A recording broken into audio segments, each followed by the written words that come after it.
Question. Explain how any law inconsistent with fundamental rights can be declared void by the judiciary under the doctrine of eclipse or severability. Hello, friends. Today, we will discuss one of the most important mechanisms for the protection of fundamental rights, the power of the judiciary to declare any law inconsistent with fundamental rights as void. This power flows from Article 13 of the Constitution and is exercised through two important judicial doctrines, the doctrine of eclipse and the doctrine of severability. Article 13 is the guardian of fundamental rights. It declares that any law made by parliament or state legislature which is inconsistent with or in derogation of the fundamental rights shall be void to the extent of such inconsistency.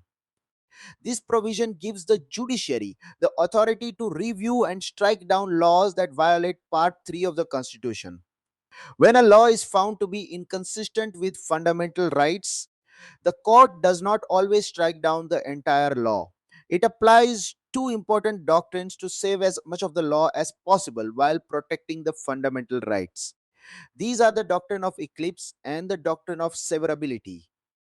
Doctrine of eclipse. The doctrine of eclipse applies when a law is valid at the time it is made, but later becomes inconsistent with a fundamental right due to an amendment in the Constitution or a change in judicial interpretation.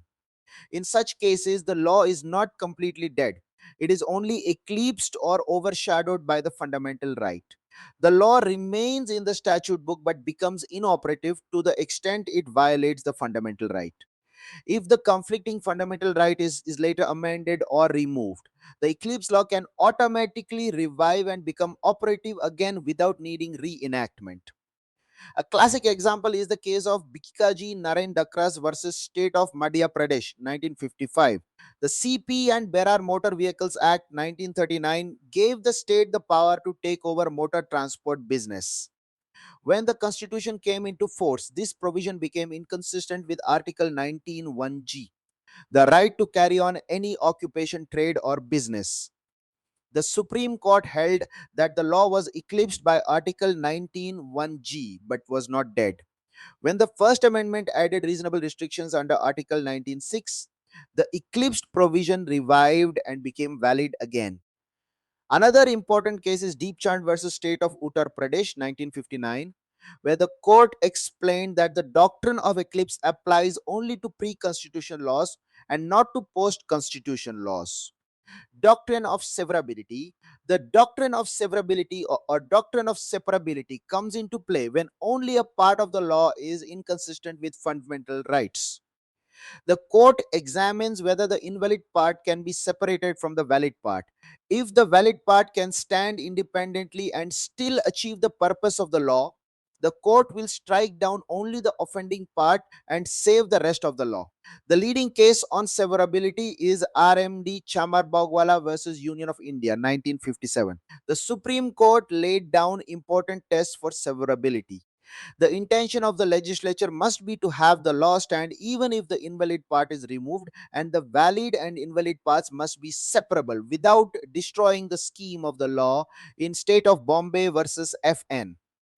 Balsara, 1951, the court applied severability and struck down only the offending portions of the Bombay Prohibition Act while saving the rest. The Supreme Court has consistently held that when a law is partly invalid, the court should try to save the valid portion if it is severable. However, if the valid and invalid parts are so intertwined that they cannot be separated, the entire law must be declared void. Characteristics of these doctrines. Both doctrines are tools of judicial restraint. They help the court to strike a balance between protecting fundamental rights and respecting the legislative will.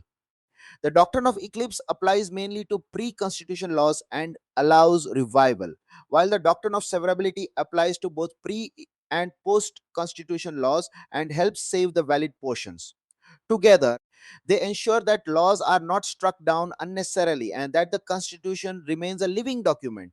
Friends, Article 13, read with the doctrines of eclipse and severability, gives the judiciary a powerful yet balanced weapon to protect fundamental rights without destroying the entire legislative framework. These doctrines reflect the maturity of Indian constitutional jurisprudence. They protect individual rights while showing respect for the democratic process. In conclusion, the judiciary's power under Article 13 to declare laws void is not absolute destruction but a careful exercise of judicial review. Through the doctrine of eclipse, pre-constitution laws that become inconsistent with fundamental rights are only temporarily overshadowed and can revive. Through the doctrine of severability, only the offending part is removed while saving the rest of the law. Landmark cases like Bikaji Narayan Dakras, RMD Chamar Bagwala, and Deep Chand have crystallized these principles.